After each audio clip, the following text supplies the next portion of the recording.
If you want, you can take a seat, and welcome to Faith this morning. My name is Jake, and glad to see y'all here. And this week, I was thinking about all the stuff that happens here at Faith on any given week. And so this week we hosted a women's conference, which was amazing. By the way, they did an outstanding job. And yes, absolutely, yeah. And there were like almost 400 women here. Somebody flew down from Alaska, and there was like all kinds of stuff, which is pretty cool, I think. That event, of course, had a cost. It was only possible because of like the facility we have. And then I did CPR training with a bunch of CPR first aid training with a number of my youth and community members. And then this weekend, a missionary that we've sponsored as a church, and asked him and his wife were in town, and they shared with our middle school and high school students. And Thursday we went and we loaded up into the vans that we keep out back, and we went up and had a ton of fun. What I think is cool is we just watched a musical, which is happening this weekend, this upcoming week as well. And all of that's totally possible because of the place that we have, and because of each of you. And I just think it's cool that as a group of people and as Christians, we've said, hey, we want to leave a mark in our community, and we want to leave a mark on the people that surround us, and we want to be a church that's about the people, and so we're going to give, and we're going to serve, and we need to do to make those things possible. So I think thank you guys for making things like this last week and this weekend and next week possible. And then now we get the opportunity to continue working towards that by giving again. And so in a moment we're going to give, but what I want to do is I pray for that offering, and then I want to pray for you guys, for each of you, and as a blessing and thanks for what you do to support our community and our mission here at the church. So I thank you for this morning. I thank you for this offering. God, I pray that you'll bless what you give, not much, how little, to continue doing amazing work in our community and in our world. And God, we're just grateful that you've entrusted us to do big things so far. God, I pray for the people that have given and will give and are giving today. God, first, I just want to pray for them. Thanks, God, for people that understand your mission and your heart. And God, I pray that you will bless them, families, and God, you'll continue to bless their ministry as well. And it's your son, amen.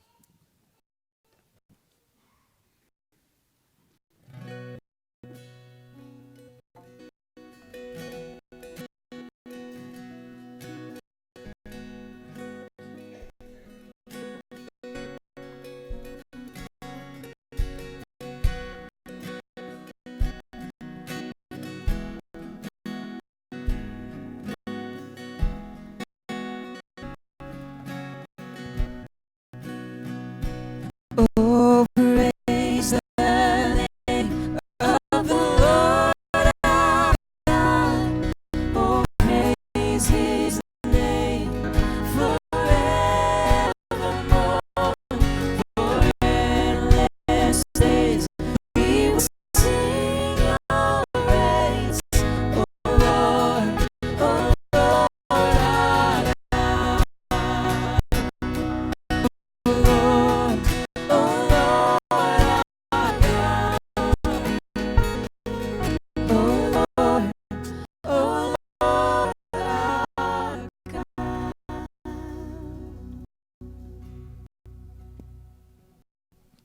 Well, welcome again. Like we said, welcome to Faith.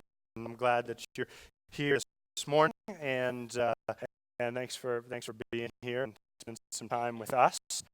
My name is Jake, and I work with school and high school students here, which means I have a very fun job and get to do all kinds of great things and watch as they learn and grow, and also have the fun we get to have. So I took tubing on Thursday as well, which I don't know if we could have picked a much better day to be at the summit.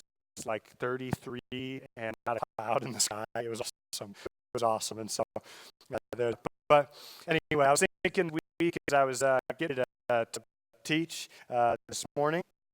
I was thinking through a number of things this week. One of them that came to mind. We're going to talk about the mind attitude of Christ, and thinking this week about how applicable that be.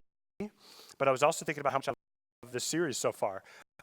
Like 2 weeks into it, this is week 3. But I think week one, there was a snow, probably watched it in your living room, right?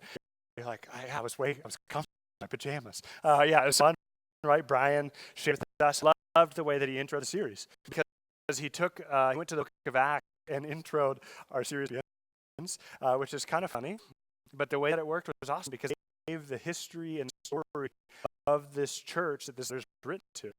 And so if you haven't been with us for the last couple of weeks or you missed one, you can go to our website.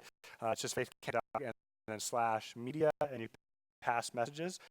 This series is going on for all the way, I think it takes us all the way to Easter. That first message Brian gave you, it's really helpful in understanding the series, and I think totally worth going back and listening to. And then last week, Chris really set the foundation, going, okay, we know why this letter is written. Let's kind of look at the general overview of what for that church, and ultimately see all of those things out. And starting this week, I'm going to literally share shared last week here in a few minutes, because we set the series up in those 2 weeks. I think it's totally worth going back and checking those out. But here's what I want to do is this week in particular. I was thinking about times where you've maybe seen people and you've wondered, what on earth are they thinking, right? And thinking about this in particular because we work with high schoolers. Schoolers regularly, they have those moments you go, what were you thinking, right? And then if you're high schoolers, you're like, Jake, you know the half of it, right? And you've got even more moments, and if you parent a high school boy, you're like, bets are off, right? You don't know what they're thinking ever. And so sometimes you're like, it's good, right? Sometimes like, what were you thinking? That was a gift. But like, nobody's ever thought about that. Though, let's be real. It's like, why would you ever think that was a good idea, right? And so as I was thinking about that, one story always comes to mind about high school guys in particular, and it's totally inappropriate, but it is what it is. And the story is we went on a mission trip, and I used to host mission trips for students, or we used to do mission trips with students where we go to rural towns, and when you bring 20, 25 high school students into a town that has like 6 students in it, they want to know what's going on. So they come and you get to do all kinds of cool ministry, right? And so anyways, we used to go to these rural towns. We'd do a lot of service, and then we would bring out all students on the first couple of nights. It'd be like high schoolers, and then the middle schoolers would catch on, and then the young adults would catch on, and the elementary schoolers would catch on. And so by the end of the night, you've got like all the kids in the community came out for our, and then where we would share the gospel. But this one year, my seniors, I had a group of seniors that always through their entire time, I actually led their junior high small group when they were in 8th grade, but they always pushed the line, right? And then they would like stand on the line, and they would not. They knew where it was just enough to where it was like, you're annoying, but they're not in trouble, right? And there was one particular on this trip who had done things multiple times, and on the last day of the trip, we had done a service project where we were helping with clearing a down tree in this guy's field and everything else. And so everybody came back super muddy. It was like a couple of senior guys and one of our leaders came back super muddy, trashed clothes, and of course, we're going to go straight to the showers. And one guy in particular literally went straight to the showers. And so I'm sitting in the kitchen of this house. The church was laid parsonage. They'd turned into like a youth facility. And the garage was a game room that had 2 large bathrooms, one male, one female, with 2 showers. And so the girls would come out from the church and they shower in the girls' bathroom, and the guys would shower in the guys' bathroom. But we told our guys, like, even though you don't leave the house, you have to be fully dressed, okay? When you go to and from the bathroom, that's the deal for high school guys. And so that's what we told them. And anyways, after this work project, sitting in the kitchen, and about 10 minutes after they get back, one of the guys comes in with like 2 hand paper towels that he pulled out and just came walking into the house. And I was like, what are you doing, right? What are you thinking? And he's like, well, I was really muddy. I got in the shower. And I said, where, like, without a towel or anything? He goes, well, I forgot my towel. I said, and, well, everything. Yeah, so what do you, no, you can't do that, right? Like, it was last day, so we dealt with that in Key. But it was like, What do you think? In the middle of the day, any girl could have walked into the garage to shower, and there's you, okay? And so high school guys do things like that. And so, right, as an example, what you think, or maybe any NBA fans in here, I like watching, I moved to the Bay Area where the greatest basketball team of all time plays, and so I became a fan of Golden State Warriors. I watch basketball now, but maybe what were you thinking moment maybe looks like this. In fact, you know that's what Ron is saying.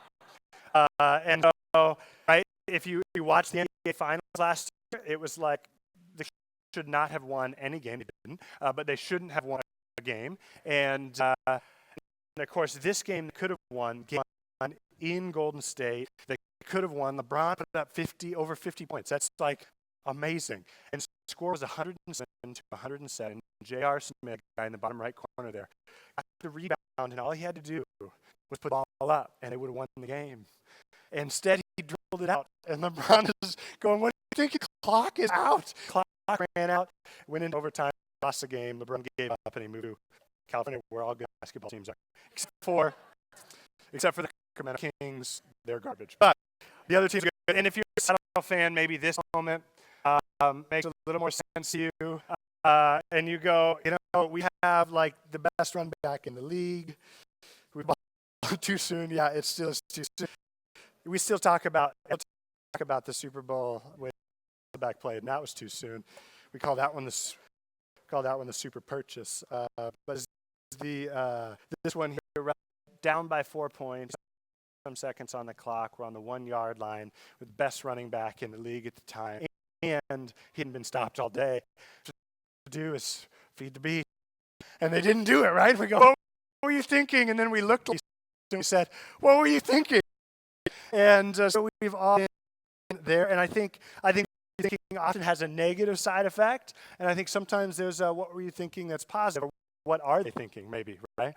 I work with the founding pastor of a church I worked at. His name was Ron, and he was in his mid-60s, and in our staff meetings, we would often be like, I wonder what Ron is thinking when we were talking about a conversation, and we would often like make answer. We could go, Ron, what are you thinking, right? We want to know. Then he would sit back and he'd take his glasses off, and he would bestow some wisdom on us, right? That's just how he did it. And we all know people that were like, man, I wonder what they're thinking in a positive way, right? And maybe you've played like Would You Rather or Desert Island or something like that. And one question that kind of fit that same category is one like, if you could have dinner with one person, living or dead, who would you pick, right? And you're like, well, Jesus. Okay, second pick. Who would your second pick be, right? And so we asked, who's your second pick? Who would you want to have dinner with? Somebody living or dead. We always pick these people that could give just great wisdom, or that could answer a question, or give us some insight, or there's never like, I'm going to pick just this homeless guy that I met. You're not going to do that, right? You pick somebody, you get one meal. Who are you going to pick? And so I think it's a great question because it tells us a lot about people. I often, in case you're wondering, I'll answer for you. I often to Winston Churchill because I think what he did during World War II is incredible. I don't know if we would be here without his mind. And I would just love to pick his brain. Plus, he was a fun guy. And I have an awesome photo of him in my office. Same one with a gun and a cigar. I have it mounted somewhere. It's not mounted in my office yet, but I have it somewhere where most people don't see it and they walk in. But it's awesome. And so, but I think, throughout history, he's got a ton of wisdom and knowledge, and he led Europe and the Allies well. And I would love to have a meal with him. Just pick his brain and ask questions, right? And so you probably have somebody as well. But of course, we all want to know a little bit more about what God's thinking about something. Why Jesus did what he did, or why he came when he came, or why this happened, or why that happens. And sometimes we really serious questions, right? We want to know why this person passed away, or why the way they did, or why this person had this disorder, person doesn't. And then other times, really questions like cockroaches, right? Because there's zero reason for those, and they're disgusting. And the only time I'm not afraid of very many bugs, and cockroaches do me every time. Even the little German ones, which Germans call like French, and French probably call something else. But anyways, those ones, nobody wants to own a cockroach. And so there's that. But we've got this idea of like, we've got a list of questions we'd ask God. Some people have a list of like accusatory questions. What were you thinking when, God, right? Um, and what I think is today, this passage, and we're going to be in Philippians chapter 2 here in a minute. If you've got a Bible, you can go there. But I think today's story is giving us, in fact, in the Bible, it might even say the mind of Christ, or the attitude of Christ. It's going to tell us a little bit about how God thinks, right? We're going to get three principles that are kind of assumed to be rooted in love. So love is one of them. We're going to talk about three other principles, and they're not going to answer some of our questions. I'm not going to find out today why something happened. But maybe you'll start getting an understanding of how God operates, and then I think we begin to understand how God's mind works. We begin to understand how his heart works, and we begin to understand the heartbeat of God, and then other things start to become clear, right? For example, I had a student when a year prior to the shower incident, we did the same town, and I took another, and he had a prenatal stroke, and so he was as he was in the womb, he had this prenatal stroke. So the left side never really developed the way the rest of his body did, and his siblings were mainstream and didn't have the physical limitations he did. So we always wondered, and how come I can't be like them, and how can I play sports and the games and keep up? He always had all these questions. And anybody who ever worked with him knew, man, he has a heart that nobody else has, right? He sees people that were hurting that nobody else knew was hurting. Not just physically, but he could tell, man, deep, there's a hurt there, and he knew. And he knew how to help in a way that nobody else did. He didn't know that about himself until this mission trip, and we were running VBS in the morning. We were running a vacation Bible school for elementary kids, and what was awesome was there was a boy there who came in. I remember watching him come in, and he was as well because he had a really sad story, and so he kept up with the other kids, and he couldn't play the games, he couldn't do sports, and the dancing made him feel awkward. And on the morning of that second day, my student got paired up with him, and they started talking about their story and realizing they had a really similar story. And then by the end of the week, this kid came to yes, totally down, was like trying to dance and do everything he could keep up, and he had this role model to look to. My senior student had this role model to look to. Go, man, I can. If he can do it, I could. And look what he's become, and look how great he is, and I want to be more like him, right? And my student never had that role model, but now he is that role model for somebody. And I think that's a cool story. And even better is a student came and goes, Jake, I've never understood why I wasn't normal siblings, but now I know, right? Now I know, because I can help people that need it the most. And that was like literally nothing in my youth ministry career has to go right, and that moment did. And it was the most fulfilling moment, right? And you look at it, and I think, right, we've been studying the mind and the heart of God, and we've been studying why we do mission, and we've been talking about why we go and serve. And he began to understand that, and then in the heartbeat of that, a vein of that while he was serving, and he was getting to know God a little bit better, other things that are tough became clear. And so I think today, as we begin to look at the attitude and mind that Christ lived with, we will hopefully begin to understand his heart, and other things will become clear in it. All right, that sound good? So here's what I want to do is I want to look at Philippians chapter 2. I'm going to read the whole thing, the whole section today down to verse 11, and then we're going to break it up. The Bible has a lot of places where it parallels. So Proverbs, right, it has the wise man lives like this, and foolish man lives like this. And you go, okay, I want to live like a wise man. Or Jesus tells a story, and then he gives a principle out of the story, right?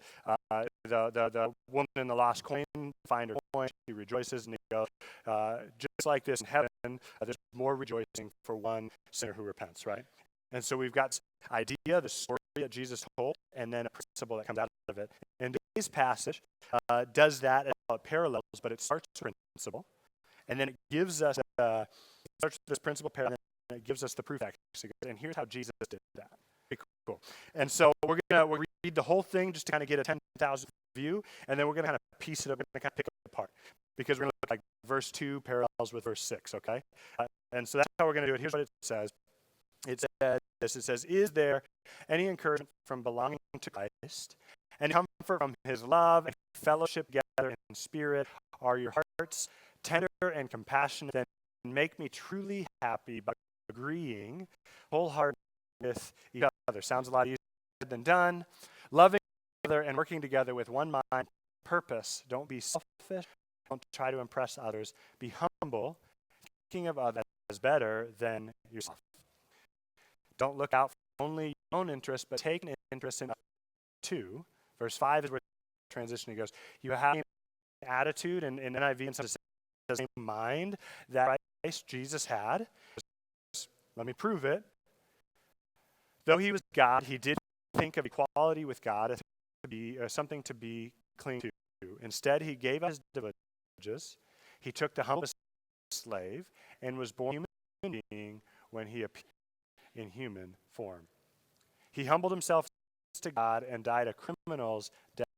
So it says, look, he did those things, and here's what came out of those.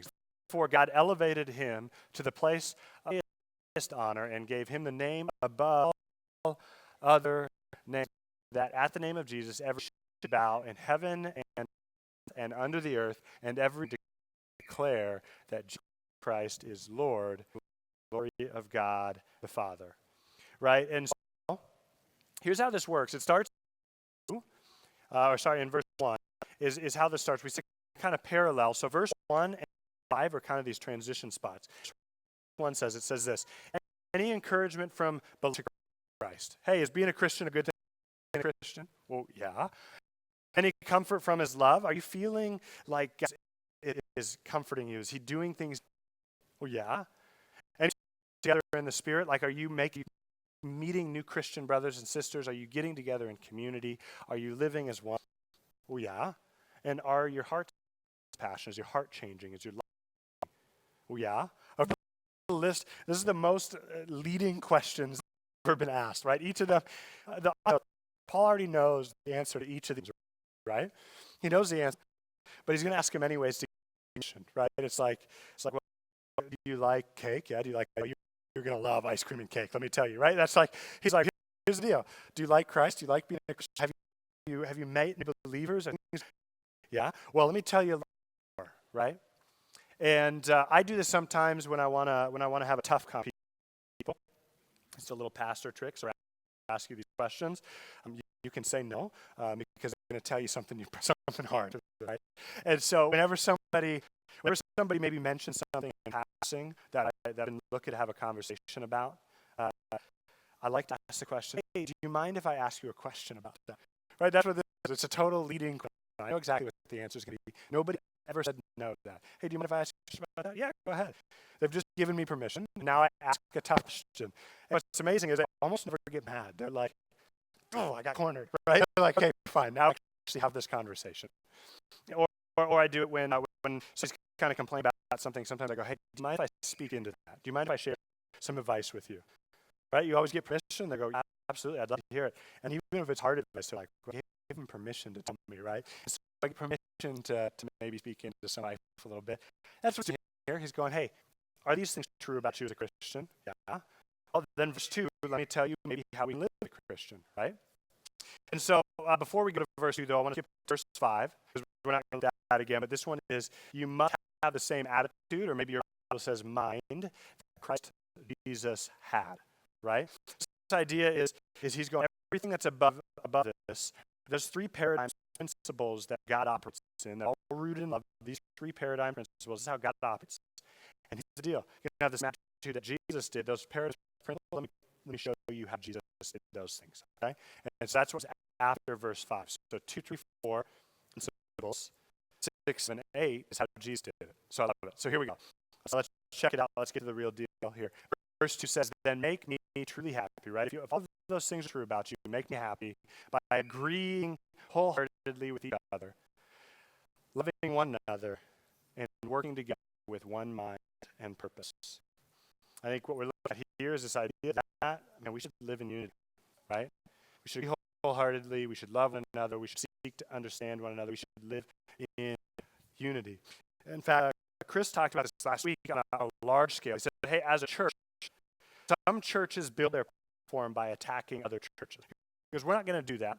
That's their choice, and there's churches out there that sure are doing what they're doing. But what we're going to do is we're going to celebrate the fact that they're teaching the gospel, and what we're going to do is we're going to focus on us, and we're going to focus on sharing with here. We're going to work to understand and agree We're going to work to understand and find the things we agree with them. That way, together, tide can rise, and we can share the gospel, and more people can hear the good news, right? And that's on a church scale. But I'm sure, right? I've known people that are like, well, I go to second service because so goes to third service, right? No, I've been here, okay. But there are people that do, like, I can't same room as them. And it's like, but you're both Christians that work, right? James talks about that you can't eat another. He's just like that, man, we got to seek to find common ground with people. We got to seek to work in the same space with people. We've got to find this place where we wholeheartedly agree. I think some people, like if you get online, on Facebook, I think we see this pretty starkly, where we see people that are like, I'm going to sharing my opinion.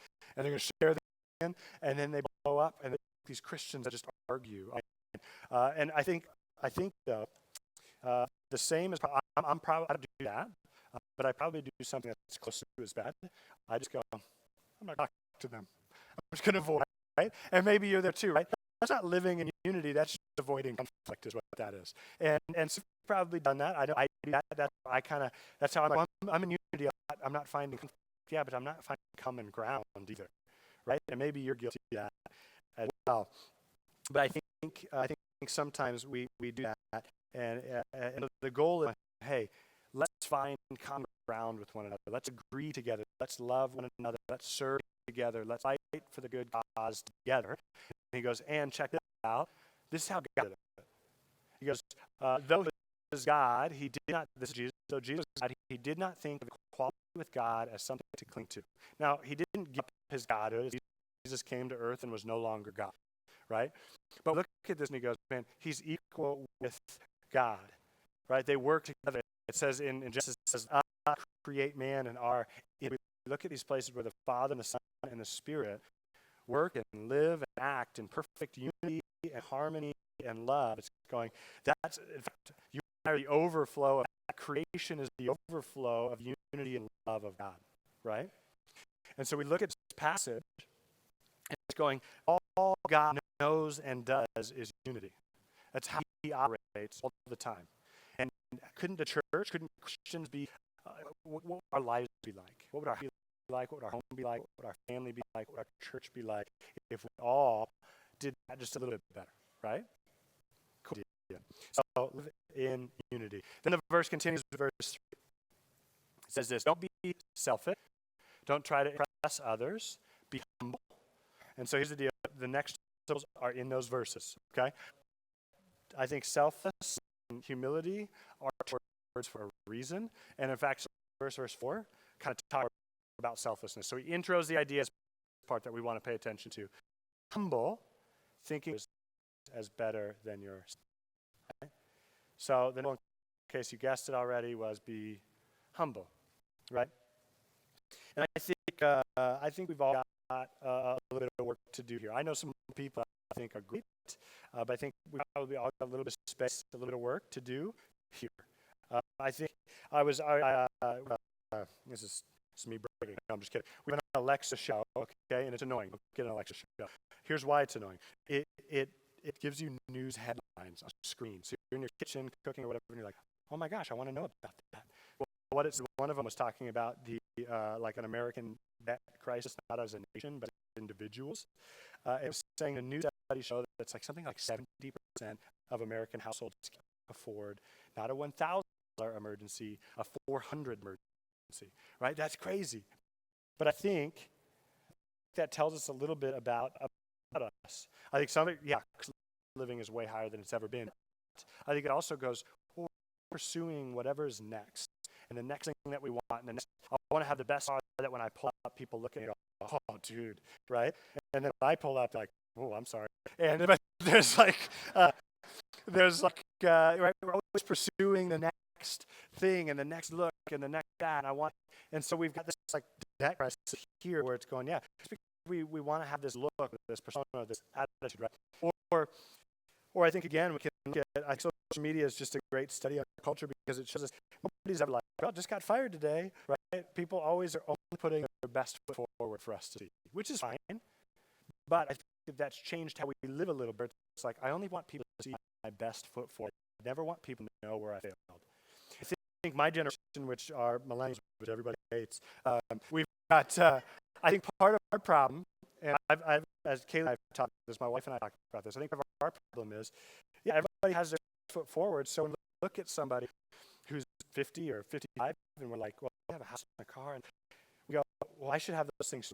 Well, no, they worked 30-some years for those things, right? And so when you have the junky car and the little house, they had that at one point too. But it's easy to forget those things when all we're comparing to is everybody's best, right? And so the reminder here is, man, be humble and just know that, hey, if you've got the best, use it to help other people, right? If you don't have the best, understand that that's okay too. And that God can still do something with your life and in your heart, and he can use those spaces. And I think we get a great example of that in 7. Right? Verse 7 is going back about Jesus. It says, instead, he, Jesus, gave up his divine privileges. He took the humble position of a slave and was born as a human being. So we look at that and it's like, okay, so he is God. You know that he's got perfect unity there. That sacrifice by doing this. He's not getting rid of unity with God. But instead he's going, I've got this. I'm going to come down. I can help others. Right? I'm going to need to be up on this high position. I can come right where you're at. I can humble myself right to where you're at. And I can bless and give. And right, this is the Christmas story is the perfect picture of humility. It's God born to like a teenage mom, not even married. Right? And like, hey, I'm going to be there and great things are going to come of it. And I love that. And he didn't need to stay in a divine place to hold on to his power. Instead, he chose coming to us as more important. He stepped out of the perfect heaven and came to the far from perfect earth. And here's the deal. We know, like I said, the two tie closely together. The next one here comes in verse 4. Right? We said earlier before it says be selfless, and he kind of defines selfless here. Look out for your own interests, but take an interest in others too. Okay, one thing that I think a lot of the time in the church we talk about go and serve and give, and some people become floor mat because of that. This is something, it's okay to look out for your own interests, but bring other people along with you, right? Youth leader and youth leaders, but I have one youth leader in particular that is this. Her family has a great property just outside of Cup. They invite us over to travel for we do these things called BBQs, Bibles and barbecues, right? And so together and we teach the Bible, we barbecue because this is America, and so no, we do that. And so, but she does that, and she doesn't there. In fact, her son is on the basketball team, and basketball coach moved up from Texas, and it was funny because I saw a photo at Christmas time with basketball coach at their house, and I was like, oh my gosh, how do you know him? I'm a Bible study with him on Tuesday mornings. He's an awesome guy. She's like, well, he's Don's basketball coach, and he's from Texas. His family's there, and he can't always come home. So we've got a great family, great gatherings, and we love him. He comes to join us. So we invited him to come in to our home and our gathering to be part of something great, right? I think that's totally cool. This is the idea of going.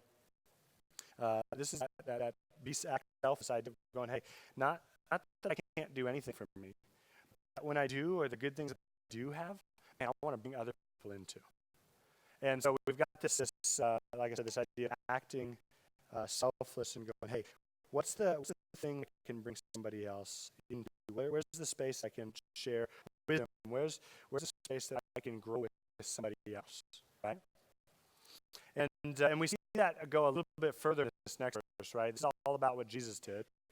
On the second half of verse 7 and 8, it says, when he appeared in human form, that's the first half, right? Yeah, when he appeared in human form, he humbled himself to God and died a criminal's death, right? So he humbled himself by coming, and then he acted totally selflessly and gave everything for us, right? So the previous verse 7 is Christmas. Well, this is Easter. Right? This is, oh man, not only am I going to look at my unity with God and go, hey, you know what? I value the people I create. I love you. So I'm going to humble myself and come to you, and act selflessly and give up everything for you, right? That is the gospel. That's where we didn't have a way. He made a way. He goes, I've got a way. I can help, right? where we were entrenched in our sin, those things that we do that hurt us, that are typically selfish, that hurt us, that hurt other people, that hurt God. He goes, hey, I see those things, but I also see you, and I know that you're worth it. I'm coming. I'm going to come, and I'm going to give up everything for you. Right? That's the gospel that we teach here every week. We talk about it. We study. And that's what we're talking about, the idea that we've got a selfless God. And what if we all acted a little more selfless? Right? What if we all gave up a little more and said, you know what? I'm not that level, so I've got more I can do, right? I've got more that I can do. And that's what it's talking about, going, hey, if God gave everything, what could we give? Or if God brought people along in the hardest way possible, what could we bring people along in? And so as I was thinking through this week, I thought, okay, this is what he does. What can I do? And we're going to talk about that a little bit more in a second. I want to go, what are you going to do with this information now that you have, right? First, check this verse out. This is how it ends. It goes, are you a Christian? Do you want to learn how Jesus thinks? Yes. That's how he thinks, and let me show you how he lived. And then he goes, and because he lived it out that way, check out what happened. And this is verse 9. Therefore, God elevated Jesus to the place of highest honor and gave him the name above all other names. That at the name of Jesus, every knee should bow in heaven and on earth and under the earth, and every tongue declare that Jesus Christ is Lord, to the glory of God the Father. So we look at that and it's going, hey, he gave up all of this, and you know what? The blessings continue. He didn't lose by giving up everything, right?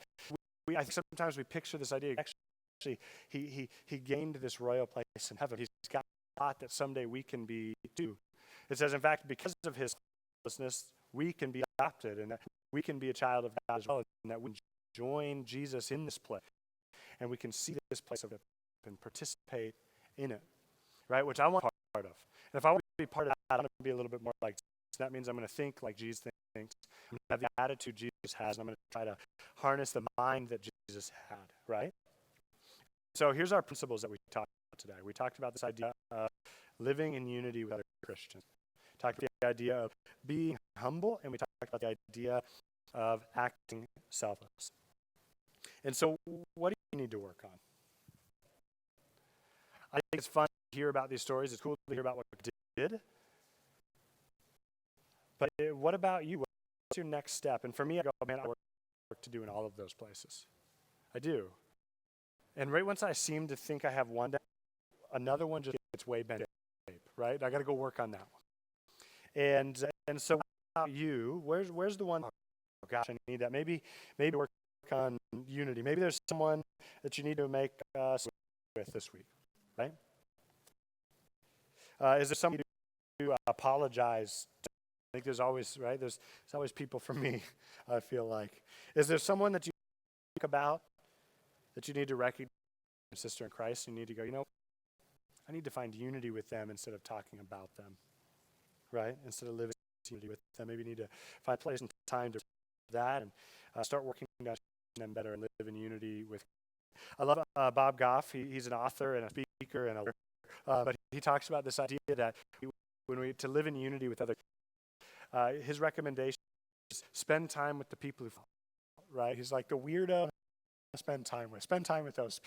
Like, well, okay, Bob. But I love that advice. His advice is like, well, seek out where they're coming from, right? If you're a Christian and you're a Christian, the best thing we do is figure out where they're coming from, get a little bit better, and then figure out how we can serve Christ together, right?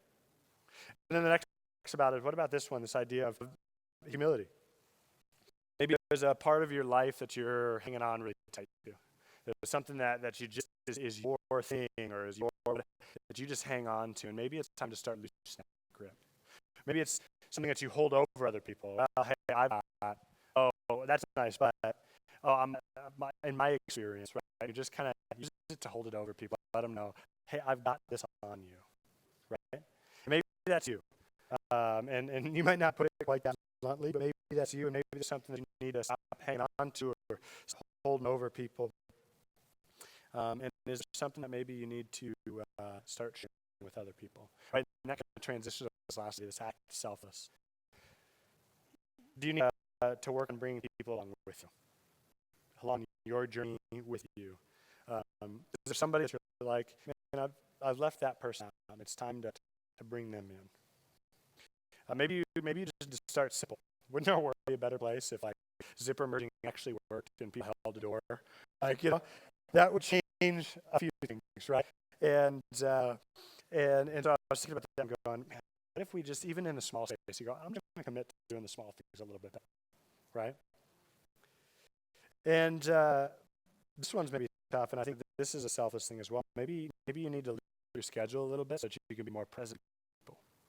I think sometimes we run and run and run and run. And I talked about that a couple weeks ago when I got to share with you guys, but we run all the time, and we don't have space for people.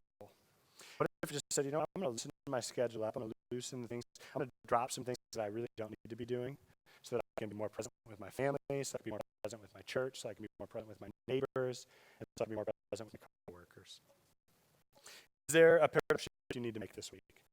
And I think I committing to it is important, and I go, I would write it down. I put it in my phone. I put it on where this is the person I need to reach out to apologize to.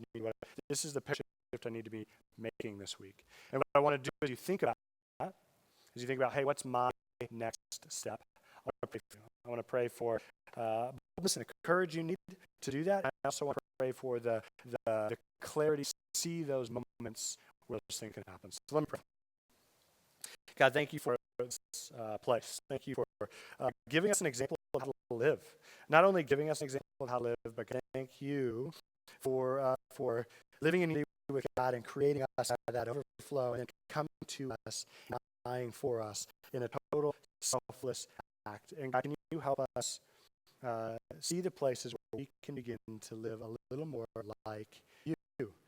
God, for each of us, can you give us the boldness or the courage or the reminder that we need to reach out to somebody, to let go of something, to live in a way that is in unity with you and other believers, that is humble and that is selfless. It's your son's name we pray. Amen. So with that, I want to say thanks for being here. And like I said, the encouragement